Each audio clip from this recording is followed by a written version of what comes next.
आप सभी को मेरा जय श्री राम, जय हनुमान। आप सभी कैसे हैं ये बताने के लिए कमेंट में जय श्री राम लिखना है आपको। और आज मैं बताने वाली हूँ कि आप हनुमान जी की भक्ति करते हैं और आपको कभी कोई बोलता है हनुमान चालीसा का पाठ कीजिए, या मैं भी बोलती हूँ कि बजरंग बाण का पाठ कीजिए, या हनुमान चालीसा का संकल्प लीजिए, या इस मंत्र का जाप कीजिए। तो आपको ये जानना है कि हनुमान जी का जो पाठ है वो किन स्थितियों में करना है और कैसे करना है। और साथ ही मैं कुछ लाभदायी उपाय बताऊंगी आपको, जिसमें से कोई भी अगर आप ये करेंगे तो आपका बहुत बदलाव दिखेगा जीवन में, और आपका जीवन में बहुत चमत्कार दिखेगा। तो वीडियो में आगे बढ़ने से पहले आपसे एक रिक्वेस्ट है कि अगर पहली बार आप चैनल को सब्सक्राइब कर दीजिएगा, वीडियो को लाइक कीजिएगा और शेयर कीजिएगा। सबसे ज़रूरी बात कि जो हनुमान जी हैं वो कलयुग के जागृत देवता हैं। ये आपको पता है, हमको पता है और सबको पता है, लेकिन जो हनुमान जी की भक्ति नहीं करता उसको नहीं पता है। मतलब ये हुआ कि आप कुछ भी, अगर आप संकट में हैं या आपकी कुछ मनोकामना है और आप दिल से पुकारते हैं तो वो शीघ्र आपकी इच्छा को पूरी करते हैं, और वो इस संसार में विचरते हैं। और जहाँ जहाँ राम जी की कथा होती है वहाँ वहाँ हनुमान जी स्वयं सुनने आते हैं। ये हम सबको पता है।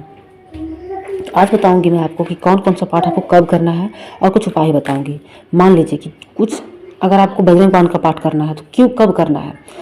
अगर कोई व्यक्ति का कोई गुप्त शत्रु है, कोई गुप्त रोग हो गया है उसको, मतलब गुप्त रोग मतलब ये कोई रोग पता नहीं चल रहा है और वो परेशान है, ठीक है, और उसको कोई दवा नहीं लग रहा है, और मतलब उसका जीवन मतलब एकदम घोर संकट में पड़ गया है, ठीक है। या आपको उसको लगता है कि कोई, जैसे कि उसको कोई मतलब उसके साथ कोई गलत करने के लिए मतलब करना चाह रहा है, उसको ऐसा लगता है कि उसको संदेह रहता है कि उसके साथ वो गलत कर सकता है, कि उसके कोई बहुत ज़्यादा शत्रु बन गए हैं। उसके बाद उसका कुछ उसके लिए कोई संयंत्र रचता है, उसको बदनाम करना चाहता है, या किसी भी चीज़ में फंस गया है इंसान कोर्ट कचहरी के चक्कर में, मतलब झूठा इल्ज़ाम से। तो आपको 21 दिन का संकल्प लेके बजरंग बाण का पाठ करना चाहिए, ठीक है। इससे बहुत बहुत ज़्यादा फल मिलता है। लेकिन आपको किसी भी हर समय आपको बजरंग बाण का पाठ नहीं करना है, क्योंकि बजरंग बाण में साफ साफ हनुमान जी को कसम दिलाई जाती है राम जी की।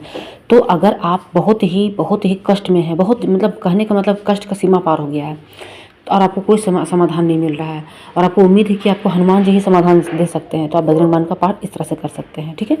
अब आते हैं हनुमान चालीसा का पाठ। अगर आपके जीवन में नकारात्मकता है, रोग है, वशीकरण है, कोई काम आपका नहीं बनता है, आर्थिक तंगी है, शारीरिक कष्ट है, मानसिक कष्ट है, पारिवारिक कष्ट है, किसी भी तरह का कोई है, कोई ऐसा मनोकामना है, विवाह नहीं हो रहा है आपका नौकरी नहीं लग रहा है, आपको कोई बीमारी है, ठीक नहीं हो रहा है, आप मतलब प्रयास करना शुरू किए हैं, तो आप हनुमान चालीसा का पाठ आपको संकल्प लेकर करना है। आप 7 दिन का, 1 दिन का, 5 दिन का, 3 दिन का, 8 दिन का, 11 दिन का संकल्प आप ले सकते हैं। 21 दिन का, 41 दिन का आप संकल्प लेकर करके भी पाठ कर सकते हैं, या आप 1 दिन का हनुमान चालीसा का 108 बार का भी आप पाठ कर सकते हैं, ठीक है।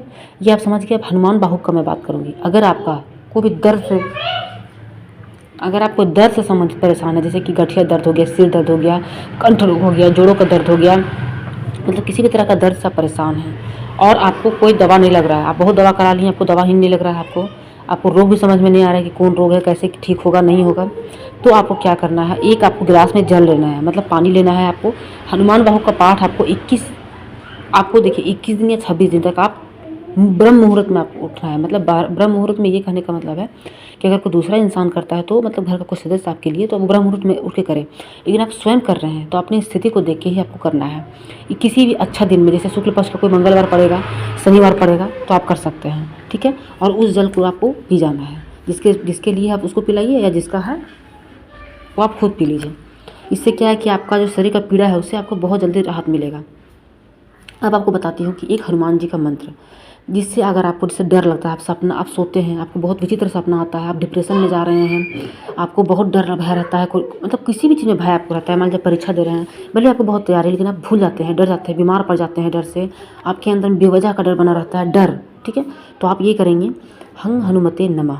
आप रात में सोने के पहले पैर हाथ धो लेंगे, थोड़ा सा कान को मतलब हाथ भिंगा के आप कान को और नाक को अच्छे से साफ कर लीजिएगा। उसके बाद पूरब की तरफ मुँह करके बैठ जाइएगा और 108 का बार यही हंग हनुमते नमः का जाप आप करेंगे और धीरे सो जाएंगे, और धीरे धीरे देखिएगा कि आपके जीवन में कितना बदलाव आता है, ठीक है। आपके घर में मान लीजिए आए दिन क्लेश होते रहते हैं, किसी भी कारण से क्लेश होते रहते हैं, बिना के कारण से भी क्लेश होते रहते हैं, या आपके घर में सब लोग ठीक है लेकिन एक दूसरे में बन नहीं रहा है, एक दूसरे के दुश्मन बन गए हैं घर में, चाहे वो पैसे के लिए हो, संपत्ति के लिए हो, या किसी भी चीज़ के लिए नहीं हो, लेकिन बस देखना नहीं चाहते हैं एक दूसरे को, तो आपको क्या करना है कि किसी भी मंगलवार को या शनिवार को आप हनुमान जी के मंदिर में जाइएगा, गुड़ और चना ले जाइएगा, ठीक है, और साथ में एक दिया ले जाइएगा, अगरबत्ती ले जाइएगा और जाके उनके सामने भोग रख दीजिएगा। अगरबत्ती जला के आप 21 बार हनुमान चालीसा का पाठ करके आप घर चलाइएगा। अगर आप पुरुष हैं तो एक बार चोला चढ़ा दीजिएगा आप, और आप घर आ जाइएगा। घर में बहुत सुख शांति मिलेगा। और महिला है तो आप चोला नहीं चढ़ाएंगे, ठीक है। उसके बाद अगर आप शनि ग्रह से परेशान हैं, शनि ग्रह बहुत मतलब आपको चाहे तो राजा बना सकता है या तो आपको रंक बना सकता है। तो हाँ, शनि ग्रह के लिए आपको कहीं नहीं भटकना है। आप ये मत सोचिए कि आप ये उपाय करेंगे, वो धागा पहन लेंगे, वो अंगूठी पहन लेंगे, वो पत्थर बांध लेंगे, नहीं। आप हनुमान जी के शरण में आए हैं, आपको हनुमान जी ही आपको इससे बेड़ा पार कर सकते हैं, ठीक है। जिसका जो भक्त जो हनुमान जी का भक्त होता है उसका शनि उसका कुछ भी गलत नहीं कर सकते हैं, ठीक है। और उससे छुटकारा, देखिए व्यक्ति अगर कष्ट है तो वो अपना कर्म से कष्ट पाता है, कर्म के कारण उसको फल मिलता है। लेकिन अगर आप भगवान के शरण में रहते हैं तो उस कर्म को मतलब उसका फल आपको कम होता है, मतलब उस पीड़ा को कम महसूस होता है, ठीक है। एक बात का ध्यान रखिएगा कि अगर आप मांसाहारी हैं तो मंगलवार और शनिवार को एकदम बिल्कुल नॉनवेज छोड़ दीजिएगा, ठीक है, बिल्कुल छोड़ दीजिएगा। और आपको सुंदरकांड का या हनुमान चालीसा का पाठ भी आप अपने घर में कर सकते हैं। इससे आपको बहुत बहुत ज़्यादा लाभ मिलेगा। अब एक बार आप क्या कीजिएगा कि